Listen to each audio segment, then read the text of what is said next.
예, 지난주 초까지만 하더라도 하늘 높은 줄 모르고 오르던 주식시장이 주말에 좀 주춤해졌습니다. 고객예탁금이 74조로 해서 일단 정점을 좀 찍었고, 그다음에 주말에 있었던 파월 의장의 연설도 시장에서 그렇게 긍정적으로 받아들이지 않았기 때문에 나온 결과가 아닌가라는 생각이 듭니다. 급등락이 재현되고 있는 주식시장에 대해서 알아보는 시간을 갖도록 하겠습니다. 김한진 KTB 투자증권 수석연구위원, 이진우 GFM 투자연구소 소장 나오셨습니다. 안녕하십니까? 안녕하세요. 눈도 많이 오는데 오시느라고 정말 수고 많이 하셨습니다. 자, 먼저 박사님께 한번 좀 여쭤보도록 하겠습니다. 금요일 날 주식시장이 60포인트 하락했습니다. 한 2% 정도 하락한 게 언젠가라는 생각이 들 정도로 상당히 그동안에 주가가 오던 것과는 좀 다른 그 형태가 됐는데, 그렇게 되다 보니까 이제 앞으로 시장에 대해서 요게 일단은 그냥 조금 숨고르게 하는 거다라는 전망도 있고, 또 그게 아니라 그동안 그만큼 올랐으니 이제는 좀 조정을 할 때도 되지 않았느냐라는 전망도 있고, 두 가지가 지금 상당히 엇갈리고 있는 상태입니다. 어떻게 지금 앞으로 우리나라 주식시장에 대해서 보고 계십니까? 네, 우리나라 주식시장의 좀 특징을 제가 이렇게 한번 쭉 점검을 해보니까 예. 항상 글로벌 증시 대비 좀 늦게 시동이 걸려서 예. 글로벌 증시가 조금 숨고르기를 할 때 오히려 더 강한 상승을 보이면서 치고 올라가는 그런 패턴을 늘 보였던 것 같습니다. 예. 지난 금융위기 때도 그랬고요. 또 닷컴 버블 때도 사실은 한국 증시가 제일 마지막에 가장 많이 올랐거든요. 그렇죠. 지금 이번 같은 경우도 글로벌 증시에서 작년만 놓고 봐도 거의 수익권의 수익률을 기록했고요. 또 연초 들어서 또 쉬지 않고 달렸고, 예. 또 한 가지 한국 증시의 특징은 결국 개인들이 개인 수급이 주도해서 끌고 가는 그러한 패턴을 늘 보였다라는 거죠. 이번에도 예외가 아니었습니다. 이제 그러다 보니까 연초에 조금 조정을 좀 숨고르기를 하고 있는 이유가 너무 이제 수급이 한쪽으로 쏠려서 예. 기관이라든지 외국인들이 같이 동참하지 않은 상태에서 개인들 위주로 이제 중심으로 달리다 보니까 아무래도 이제 예탁금의 유입 속도, 신규 계좌의 개설 속도 이런 것들이 좀 주춤해지면서 증가는 하고 있습니다만은 예. 증가의 속도가 조금 둔화되면서 좀 숨고르기에 자연스럽게 들어가는 전형적인 수급에 의한 숨고르기 장세인데요. 문제는 글로벌 증시 대비 한국 증시가 지금 레벨이 굉장히 높은 상태이기 때문에 그렇죠. 예. 상승률도 높고 지난 1년간 PR의 상승이라든지 이런 밸류에이션의 상승 속도가 빨랐기 때문에 결국 해외 증시의 눈치를 지금 보고 있는 것이 아닌가라고 생각이 됩니다. 여기서부터는 미국 증시가 다시 한번 치고 올라가 줘야 한국 증시도 거기서 다시 한번 힘을 재충전해서 개인이 됐든 또 외국인들이 또 가세를 했든 이 레벨에서 3,100에서 다시 한번 도약을 할 수가 있는데, 지금 해외 증시 자체가 이제 그런 상황이 아니고 해외 그렇죠. 증시도 지금 눈치를 보고 있는 상태라서 예. 글로벌 증시 전체가 지금 전부 눈치 장세, 어떤 수급적인 어떤 약간의 막힘에 지금 들어가 있는 상태 아닌가 싶습니다. 예. 제가 봤을 때는 15%를 어떻게 처리할 건가 하는 것들이 굉장히 중요할 것 같은데, 15%가 뭐냐면 12월 23일 사이부터 주가가 급등을 하기 시작을 했거든요. 그 이후로 우리나라 시장이 얼만큼 올랐냐면 1월 3일이었습니까? 그 정점 때까지 18% 정도 올랐고요. 그 기간 동안에 미국을 VR로 탄 모든 선진국들의 주가는 대충 보면 3% 정도 올랐습니다. 그러니까 그 사이에 15% 정도의 차이가 나버린 거죠. 그것도 굉장히 짧은 시간 내에 나버린 상태이기 때문에 지금 아마 시장에 있는 분들이 가장 우려하는 것 중에 하나는 그 15%가 도대체 어떻게 될 거냐, 이만큼을 조정을 할 거냐, 아니면 계속 갈 거냐, 이게 아마 굉장히 지금 관심사일 것 같은데, 자, 그런 면에서 봤을 때에 소장님은 앞으로 우리나라 주식시장 지금 이 조정하고 있는 부분들이 어떤 형태로서 진행이 될 거라고 지금 보십니까? 예. 어쨌거나 지난주 월요일 날 시장 흐름을 보면서 시장에 오래 몸담으셨던 분들이나 아니면 증권업계에 종사하시는 분들이나 할 것 없이 이구동성으로 거의 다 하시는 얘기는 이건 아니다였습니다. 예, 그렇죠. 예, 그건 맞습니다. 이건 아니다였습니다. 예, 이렇게 가는 건 아니다. 어떻게 개장하고 10분도 안 돼서 개인 순매수 누적이 1조 원을 넘습니까? 우리 통상적으로 기관이든 개인이든 3, 4천억, 5천억 같으면 엄청 많이 산다고 얘기해 왔었는데 언제부턴가 이게 조 단위가 우습게 돼버렸죠. 지금 차트로 보면 이렇게 좀 더 쉬울 것 같은데요. 이거 한번 보시죠. 코스피 일간 차트에 날짜를 한번 적었습니다. 11월 2일 그리고 11월 30일 그리고 12월 29일은 배당락입니다. 지금 여기까지는 요 구간은 외국인이 끌어올린 장입니다. 예. 그 다음부터는 개인인데요. 조금 더 수급 상황 보시면은 자 11월 2일부터 해서 이 지수가 이렇게 오르는 동안에 보시면은 여기까지 27일까지는 외국인들이 계속해서 땡깁니다. 그때 뭐 삼성전자, 하이닉스 갖고 이렇게 지수 만들어 왔던 예. 그런 상황이고 개인 기관 할 것 없이 이때는 팔았고요. 근데 이 레벨이 재밌게도 언제까지 땡겼느냐 하면은 바로 이 구간이죠. 2607포인트 여기까지를 갖다가 외국인들이 끌어 당겼습니다. 예. 그 다음부터 이제 사상 최고치, 직전 사상 최고치 2018년에 2607포인트 돌파되고 두 달도 안 돼서 25%나 올랐는데 급등을 했으니까 느낌표를 찍습니다만 팩트니까. 근데 이래도 되나 싶어서 이제 퀘스천 마크를 붙인 겁니다. 그런 상황 하에서 지금 이제 11월 30일 날 그때부터 2조 2,200을 갖다가 이제 개인들이 하루에 이만큼 사고 예.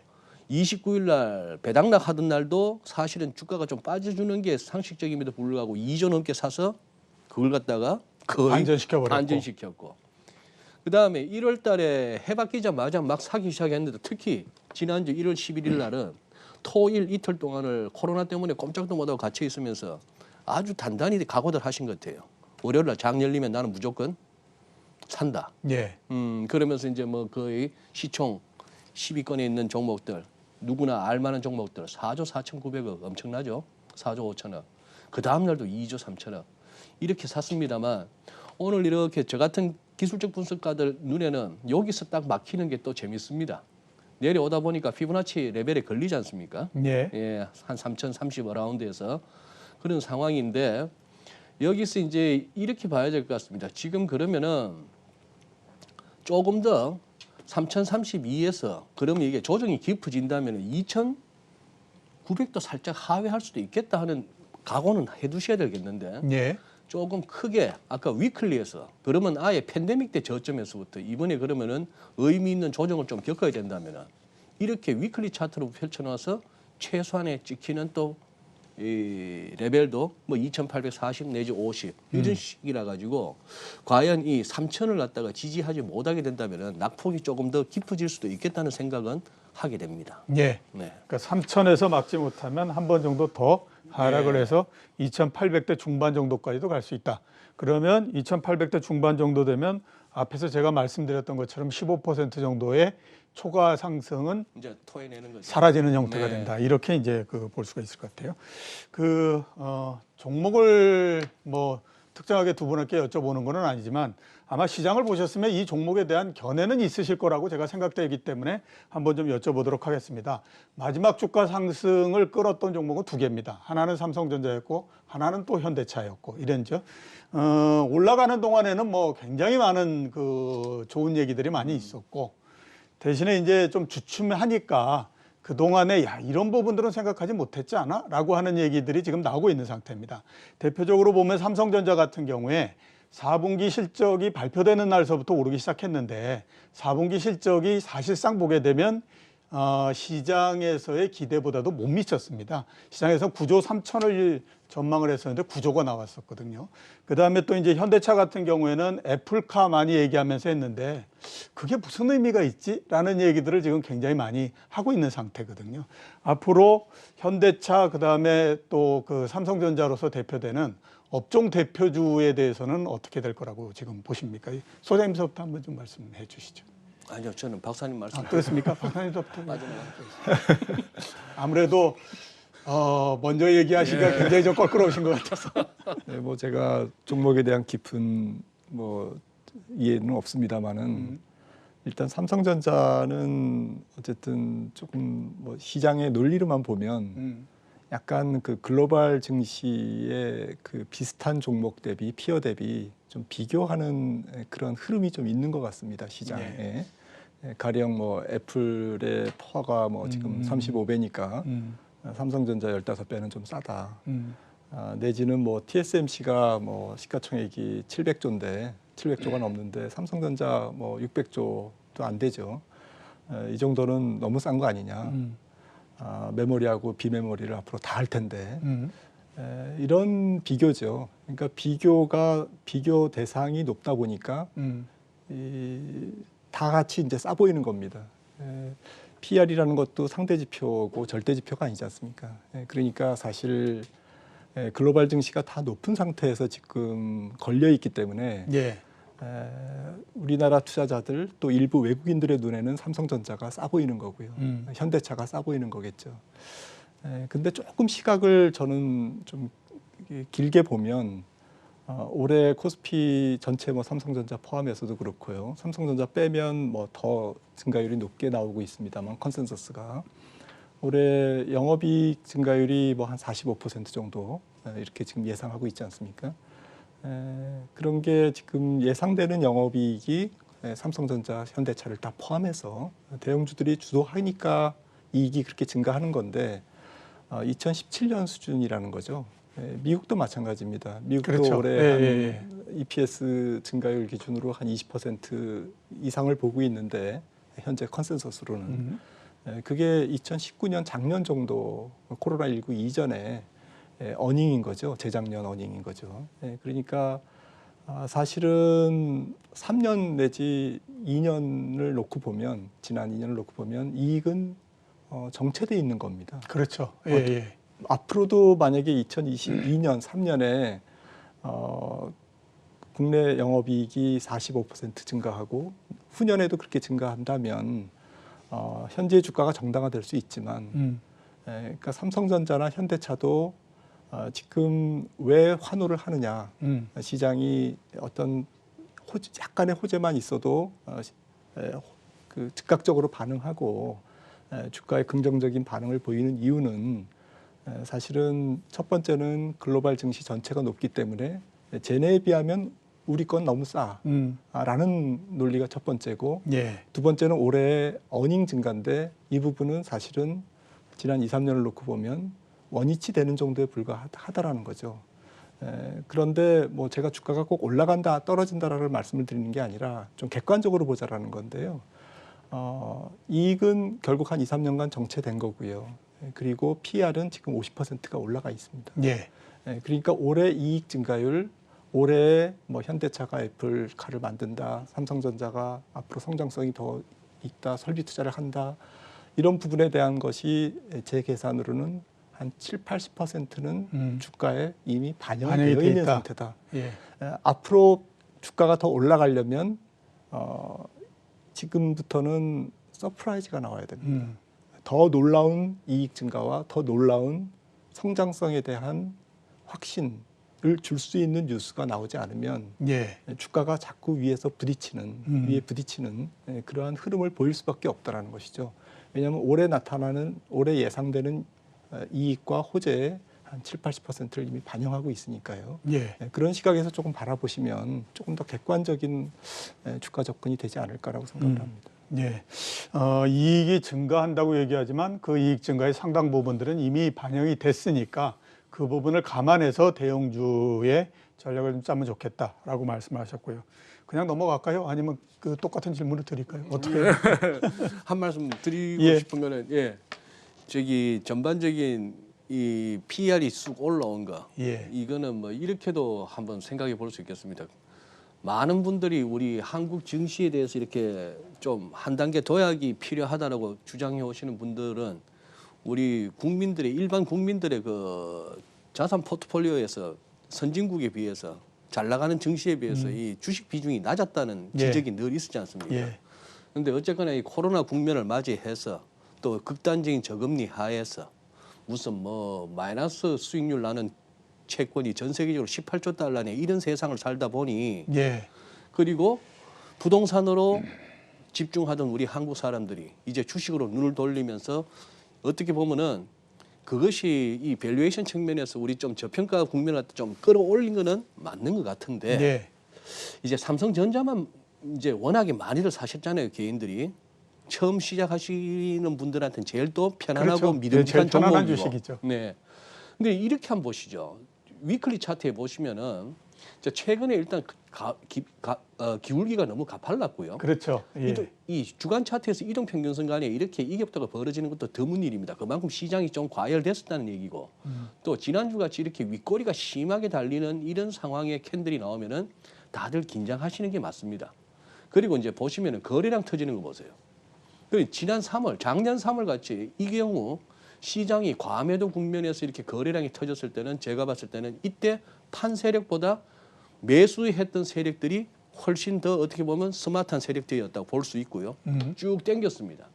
지금같이 이렇게 극단적인 과매수 국면, 과열된 상태에서 거래가 터진다. 지금 여기서 그러면은 매수와 매도 세력 가운데 누가 더 마음고생이 지금부터 이루어지겠느냐는 예. 것이죠. 물론 이때가 이 커서가 가리키는 이때가 액면 분할했을 때입니다. 53,000원이었죠. 그러고 나서 조금 세월이 걸렸지만 이런 주식들은 결국 가죠. 예. 망할 주식만 아니면 세월이 가면 결국 다 돌아옵니다만 예. 이제 이런 상황에서 이제 짚었을 때 조금 기다려야 된다는 고통이 있는 거죠. 그렇죠. 그러니 예, 예. 가끔씩 이렇게 좀 성의 없는 대답 같지만 트레이딩 관점에서라고 얘기하는 게 뭐냐 하면은 이런 부분을 살피라는 얘기입니다.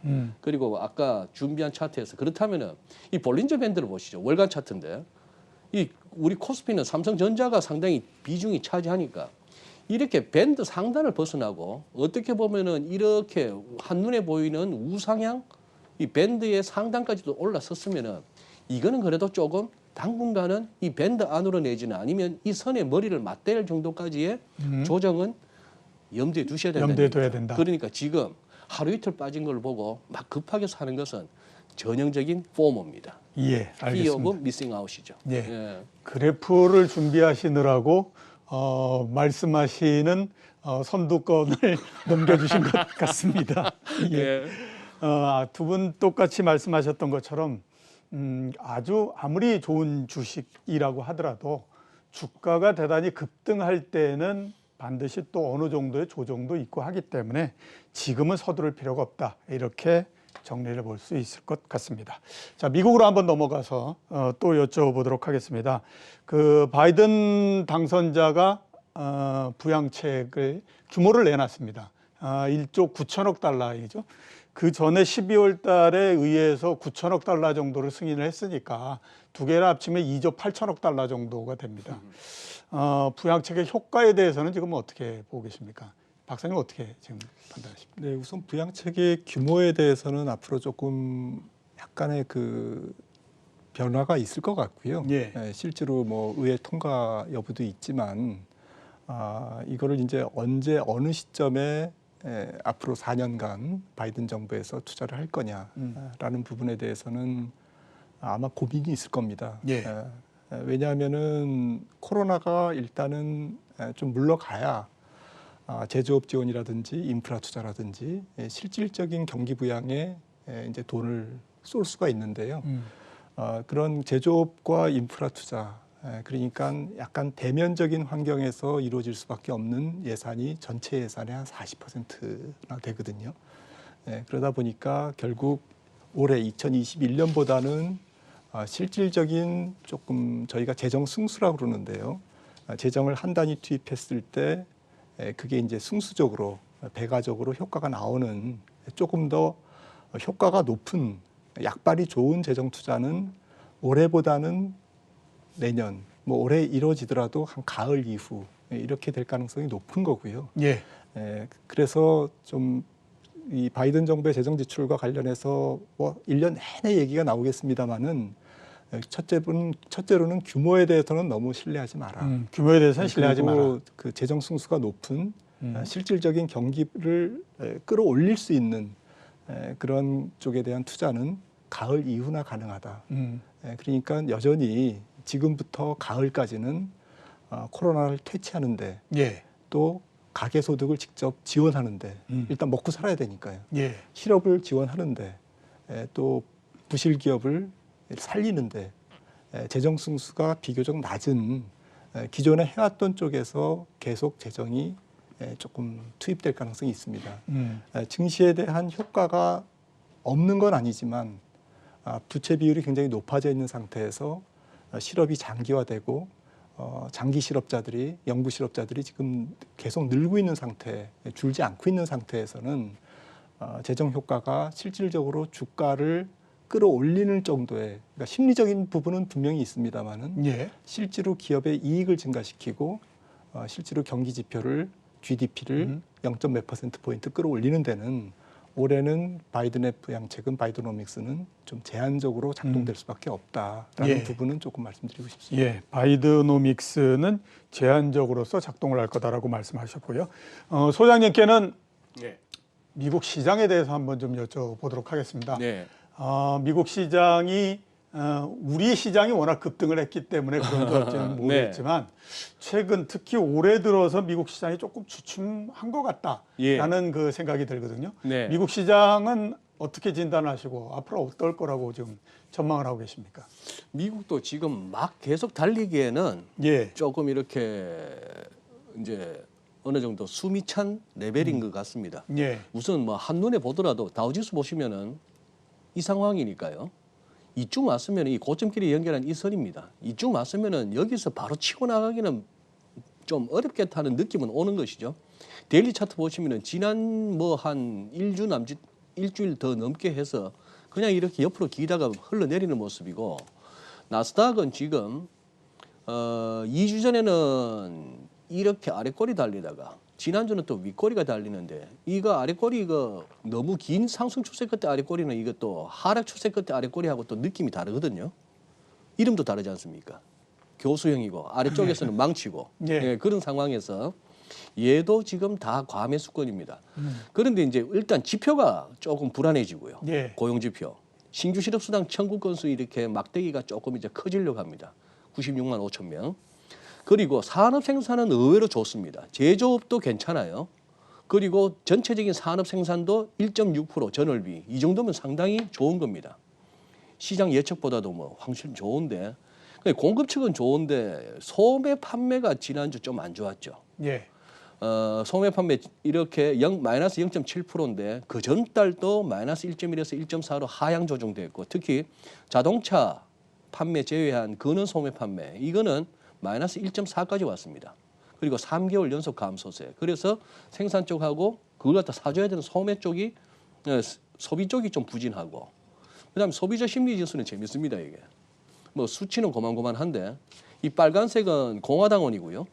파란색은 또 민주당원인데 선거 결과 때문인지 몰라도 공화당 사람들은 심리가 확 나빠지고 확 밑으로 갔고. 뭐 그런 흐름입니다. 예. 그리고 이게 재밌네요. 저기 1조 9천억 달러인데 1조 9천억 달러인데 일단 시장이 그다지 신뢰하지 않는 것 같습니다. 예. 우선 저기에서 뭐 이제 과연 상원에서까지도 통과가 될 수 있을 것인가 하는 거 하고 심지어 몇 주 전에 통과됐던 9천억 달러도 아직 돈도 아직 안 썼는데 예. 뭐 이런 계획만 이제 나오는 거 그게 이제 보면 이걸 갖다 시장에서 굉장히 좀 어느 정도 비중 있게 받아들였다면 제가 봤을 때는 국채 수익률이 좀 올라줘야 되는데 예. 미리 이게 선반영하면서 뛰었고 막상 팩트가 뉴스가 나왔을 때는 뭐 고만고만한 시장 속성일 수도 있겠습니다만 이게 이제 1조 9천억 달러까지 저렇게 나왔음에도 불구하고 뭐 국제 수익률이 못 뛰는 거 봐서는 시장은 일단 추가 뭐 아메리칸 레스큐 플랜 이름은 아주 좋습니다만 거기에 대해서 좀 반신반의하는 분위기가 좀 느껴집니다. 예. 부양책에 대해서 반신반의 하는 형태이기 때문에 네. 시장이 그동안 미국 시장도 많이 올라오고 해서 예. 현재는 좀 시장이 부담을 느끼고 있는 것 같다라고 이제 말씀을 해주셨고요. 그 박사님께 미국의 4분기 실적에 대해서 한번 좀 여쭤보도록 하겠습니다.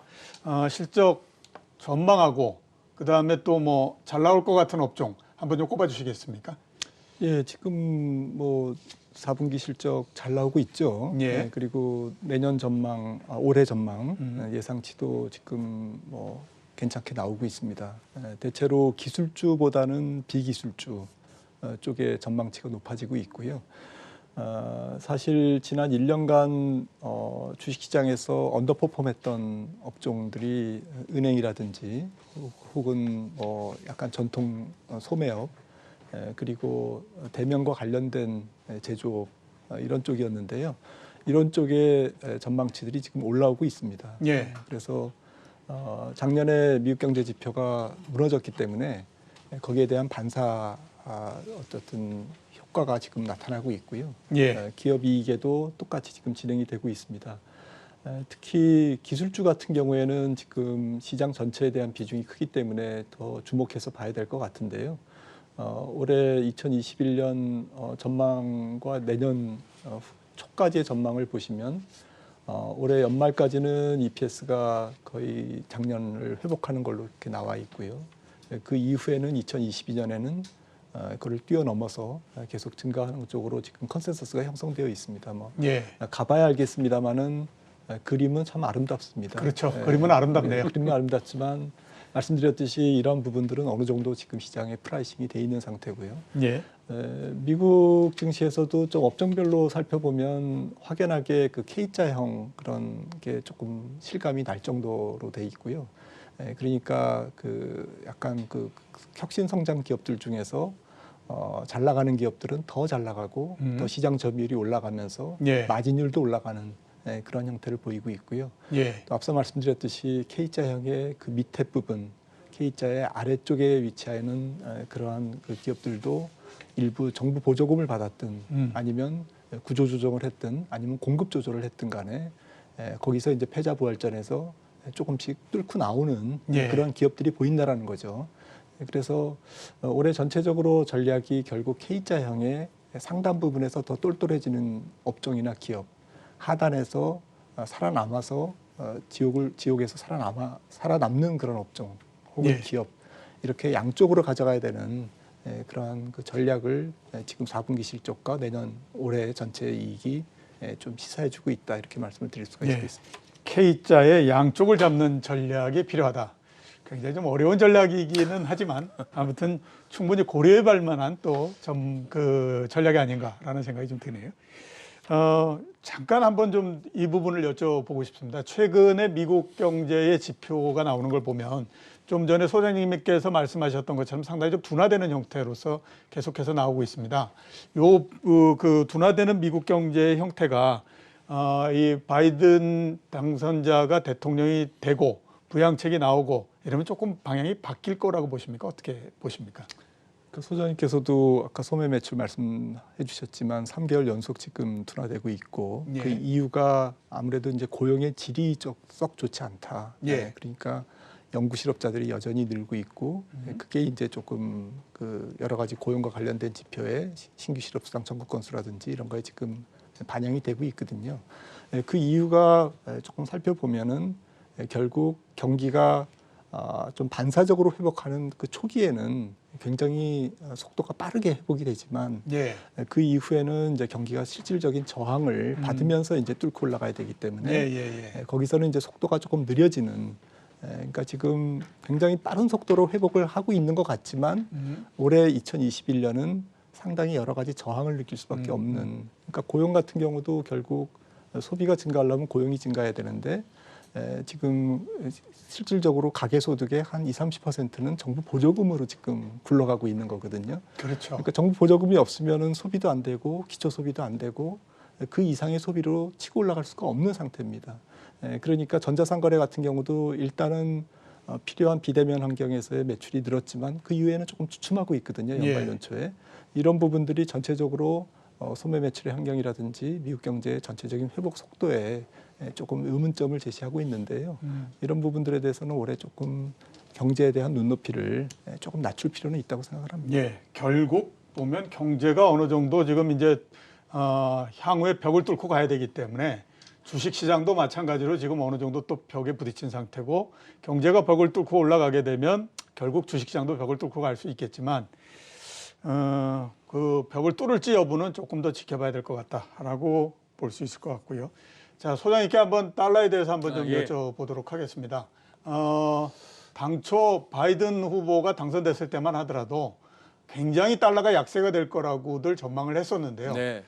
89, 그러니까 달러 인덱스 89 정도까지 내려갔다가 다시 회복해서 90을 회복했습니다. 예. 이제는 그러다 보니까 전망이 조금씩 바뀌는 형태입니다. 왜냐하면 눌러도 더 이상 밑으로 내려가지 않는 형태가 되니까 맞습니다. 예. 야, 이거 우리가 잘못했던 거 아니, 생각했던 거 아니야?